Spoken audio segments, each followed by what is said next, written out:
Hello friends, Kelly here, and it is officially far past October, but I finally completed all of my Peachtober prompts, and so I thought it would be fun to go over them with you and just give you like a mini sketchbook tour of the completed pieces I did for Peachtober.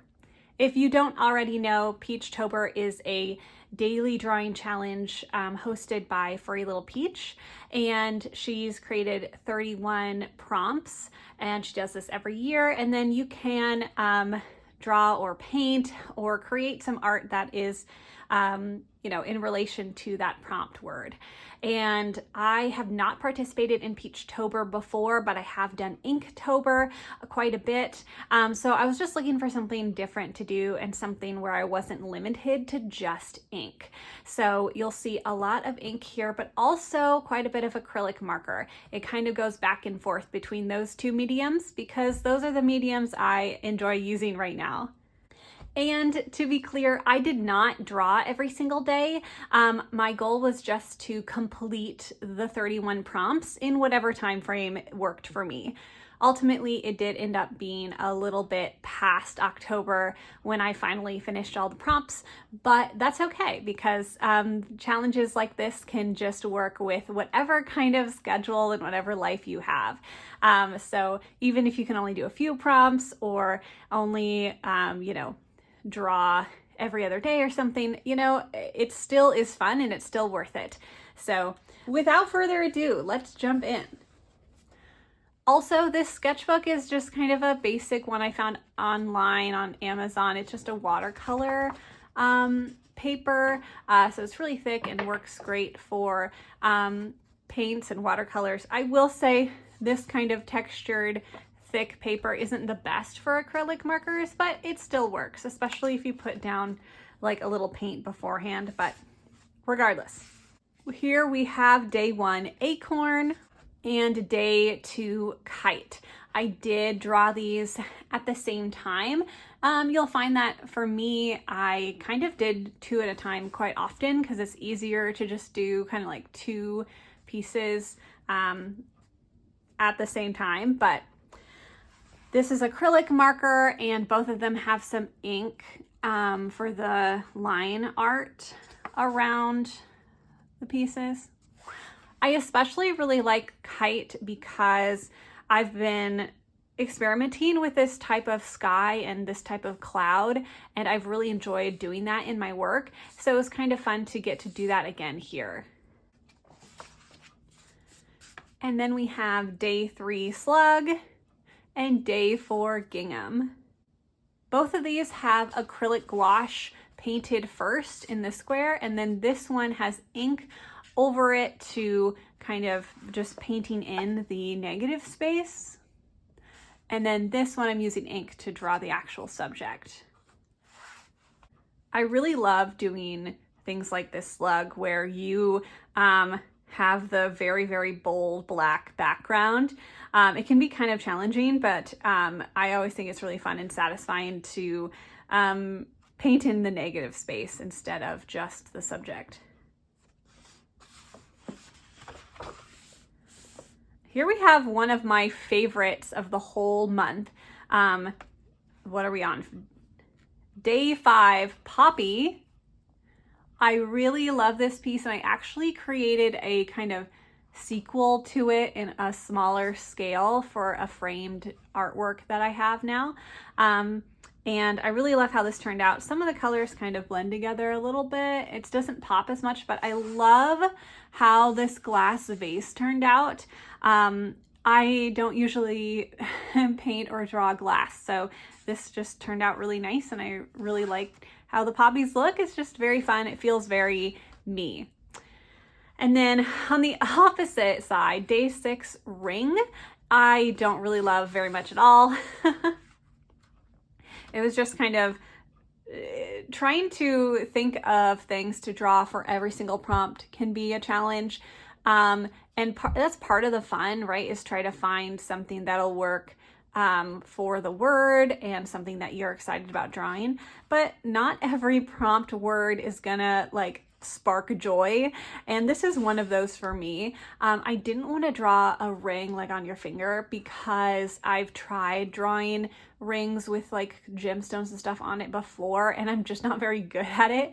And instead of challenging myself to try to draw something I'm not comfortable with, I decided to do something else, do something like bells, kind of Christmassy, going into Christmas season. And I think it's fine, but this is definitely less exciting than this one, for example. And that's okay. That's just what happens. Not every prompt is going to be it. These two I also adore. These are two of my favorites from the month. We have day 7 strawberry and day 8 leaf. So this strawberry is another one where I actually copied this basically on a smaller sheet of paper and framed that, and that's actually in a gallery right now, a local community art gallery, and it looks basically like this except smaller. But I really love how this one turned out. This one especially, the colors I just think just pop really well, and the strawberries and the white flowers just stick out. So this one was really satisfying and fun to draw. These are both acrylic marker again. And then this one with a leaf. So I was thinking about leaf, and I could have done like a singular leaf or a couple of leaves, but here for day 1 in acorn, I was already drawing leaves there close up, and I was kind of like missing doing some landscapes because before October started, I was painting a lot of landscapes with acrylic marker, and I was kind of missing that. And so instead of doing 1 or 2 leaves or something very leaf centric, I kind of took the liberty to paint a landscape that has some autumn leaves in it. And I really love how the colors turned out here. The orange here is the same acrylic gouache. Again, a lot of these have that acrylic gouache orange here painted on before I put on the top, everything else. It's kind of my base layer. That just makes it easier to draw with acrylic marker, because then your acrylic marker isn't going to like scrape against the paper and start pilling the paper like acrylic markers tend to do. So if you put a base paint coat down first, you're not going to get all that pilling that you would normally with a very thick and textured paper. So yes, that is a acrylic gouache, but everything else is acrylic marker. And yeah, I just really love how this turned out. I love the purple sky with everything. I don't know, there's just something about it that the colors are really just yummy. Okay, and moving on, we have day 9 rope and day 10 critter. Back to some just ink here, some ink wash and ink pens. Rope, I did use a reference photo for this one. Drew out a sailing ship here and a person there. And then we have critter, a little raccoon, which is cute. You can kind of see I kind of messed up here with the ink wash, and things just bled into each other, but that's okay. It's still cute. I feel like these ones weren't exceptionally exciting to me. But it was nice to get back into some inks, just inks, because I'm used to doing just Inktober. And so that's probably like October is probably the only time when I really focus on inks. And I do really love ink, and I think it's really fun. So it's kind of nice to do a little bit of ink during October. It's like my designated ink time. Then we have seagull day 11 and bark day 12. Both of these I think were like almost hitting the mark, but not quite for me. So the seagull one, the water turned out a little differently than I wanted to, and I don't feel like there's very clear focus. Like if these flowers were to be the focus, I wish I would have painted them a different color because right now I feel like the flowers just blend in with everything else, and it's almost kind of too chaotic with all of the waves and the dots and the texture. So it doesn't quite hit the mark for me, but that is okay. And then we have this cute little dog. I didn't want to draw like a tree. And honestly, I don't draw animals very often, so I'm pleasantly surprised with how this dog turned out. But again, the colors just kind of are weird for me. I wish I would have had a lighter color for the background or something. I don't know. I just feel like this blue doesn't quite work. But regardless, a very cute little dog and gives me hope for drawing other animals. Then we have Marble 13 and Brush 14. This is another example of like two on the same spread that I adore and then do not like at all. So Marble, this is just a drawing done with ink and then an ink wash around it. And I absolutely adore this one. I'm so happy with how it turned out. I don't know, it just looks phenomenal. And I love like all the hatching and stuff for some of the shading. And I know it's not perfect. Like I'm not a perfect, figure drawing or like portrait person. It's not something I've intensely studied, but it is really satisfying when you can, draw something a little more realistically. So I'm really happy with how this one turned out. And then with brush, I actually had something completely different underneath it. And you can maybe kind of see here where you can see some ink, some lines I drew with ink. And then I was like, you know what, that looked horrible. And I was ashamed to even share it. So I painted over it and did this instead. And this is even unfinished because I was gonna do more detail and like do some line work and stuff over top of it. But ultimately I was running out of time and I wanted to move on. And that's okay. It's okay not to finish everything perfectly. Sometimes done is better than perfect. Now we have day 14 aquarium and day 15 hatch, and this kind of marks the halfway point-ish.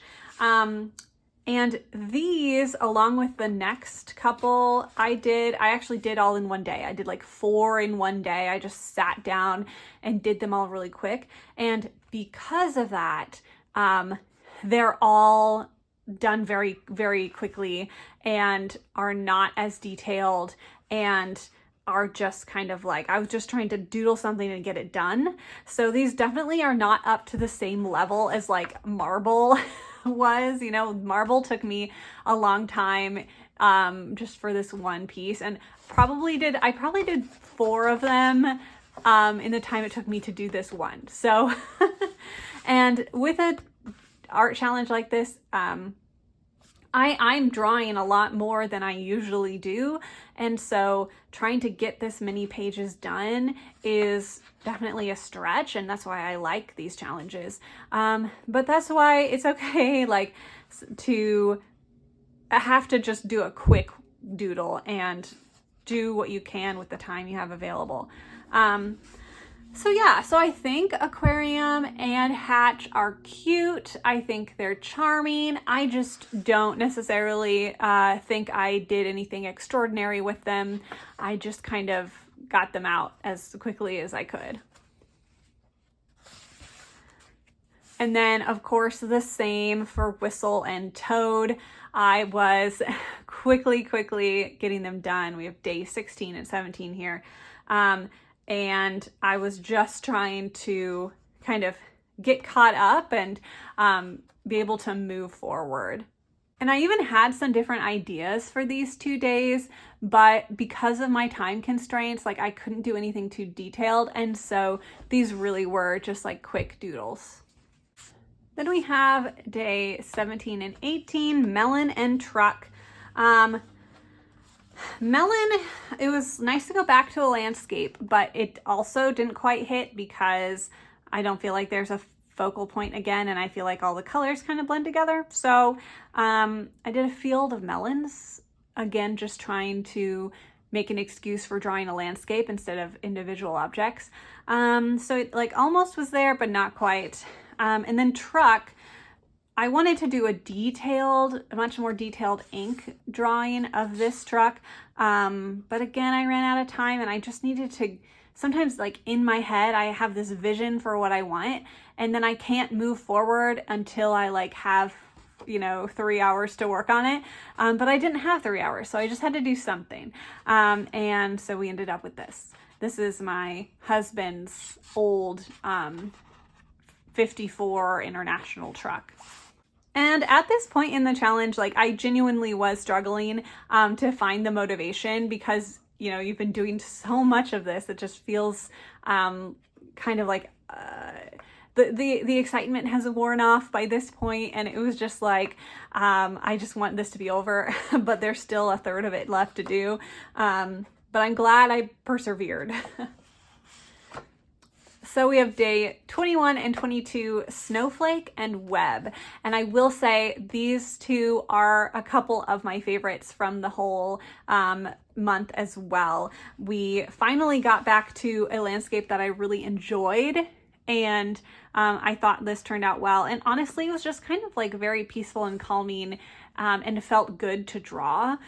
And sometimes even if the end result isn't that great, sometimes, painting and drawing for me is just so therapeutic. And this was definitely one of those sessions where I was just sitting in my sketchbook and just really in it, and really just like, I wasn't thinking about, I have to get this done. It was just like, I'm just in it. I'm just in this piece, and I'm enjoying the process of it. And so this one I really love for that reason. And then Web, this was really fun too, because it actually didn't take me as long as some of the others, right? Because it's just a drawing really. But I really love how this turned out, and I really love the navy blue, like just such a contrast to this like orangey red. And so I really like how this turned out, and I think I would do this again with these two colors and just do line work with the blue. I just love how it pops. Then we have day 20, what are we at? 23 and 24. Actually, this is 24 and 25. So paper is day 23, and then we have stripes for 24 and 25. And again, because I was running behind a little bit, I put spots and stripes on the same day. Both of these are not ones I'm super proud of necessarily, but the paper I think is like nice color there. And I did spots and stripes, little pirate with spots on his bandana and stripes on his pantaloons. But this even I'm not necessarily super proud of. Both were done pretty hastily. But I was getting so close to the end. So here we have day 26 bear and day 27 axe. My bear did not turn out how I wanted. I think he looks a little frumpy, and not super happy with that, but you can tell it was a very quick sketch. And then axe, like I had this idea for doing like a lumberjack kind of, I don't know, plaid, what's it called? A flannel thing. And like, this was kind of relaxing too, because it's just kind of doing the pattern, but I don't feel like the inverted flannel pattern turned out exactly how I was hoping to. So I think like, because the axe kind of still blends in a little, maybe too much, but I don't know, it was kind of a fun little project to try out, a fun little idea. And yeah, it was again, another very satisfying, calm, relaxing sketchbook session there. So these last 4 days, it was already November by this point. I had not reached the goal of finishing in October, and was just trying to get done at this point because I want to move on to other projects and move on to other things. And to be honest, I was getting sick of this sketchbook. So we have day 28 button and 29 sour. And button, just a little close-up of some clothes, and then sour a little lemon, which, you know, looks okay. I don't think it's the best lemon I've ever drawn, but again, I did both of these pretty quickly just to kind of get them done and over with. I also started making these squares much smaller than previously because I was trying to just fill less space so I could move on. The things we do when we're trying to get stuff done. But I'm really glad we ended with two really, really good ones. We have day 30 Whisker and day 31 Ghost. So both of these are just ink, and I use a tiny, tiny little brush and then just some loose ink in a tray, and I use that for my line work. And I love doing that because it kind of creates these lines that are a little more, you know, I don't know, loose and thick and thin and just all over the place, which I kind of love. I love that kind of, it's not like having a pen where every line looks the same. And with a lot of pens, you can, you know, control the line width, but there's something about just having a very, very loose brush that is very satisfying to me. And I'm really happy with how this cat turned out. Again, I'm not a huge like animal drawer, so it was really fun to give that a try. And then with Ghost, I have these cute little ghosties, and this is my like spooky like Harry Potter type font that I'll pull out every once in a while. Like it kind of looks like the original Harry Potter covers, the American Harry Potter covers. And with these ones, I did actually kind of explore in my other sketchbook to kind of see what I wanted to do, especially for the cat, because again, I just don't draw animals very much. So obviously this is wonky. I have a lot of unusual cats, but this turned out well, so I just kind of tried to replicate that little sketch. So I didn't use little sketches for almost all of them. But for these ones, I did kind of want to explore a little bit before putting my ink down. So there we have it. I was able to draw technically 30 pieces because I did use spots and stripes for one artwork. And some of them I'm really excited about. I mean, when you're doing 31 prompts, like not all of them are going to turn out exactly the way you want to, but there's some of them that were real winners here, and super proud of just being able to finish all of them, and that's really exciting. So I hope you enjoyed looking through these with me, and let me know if you tried any art challenges this October or if you are working on a different challenge right now. I am very excited to have gotten through this many pages in this sketchbook. If you don't already know, I'm trying to complete all of the sketchbooks that I have partially worked on. I'm trying to finish them all by the end of the year. So that includes this one. I've got a few more pages left. And now this one, I have, I don't know, maybe 10 pages left here. So we're getting there. We're almost at the end of the year, but we'll see what we can do. So thanks so much for hanging out. I hope you enjoyed them. Let me know which one was your favorite, and I'll talk to you all soon. Bye.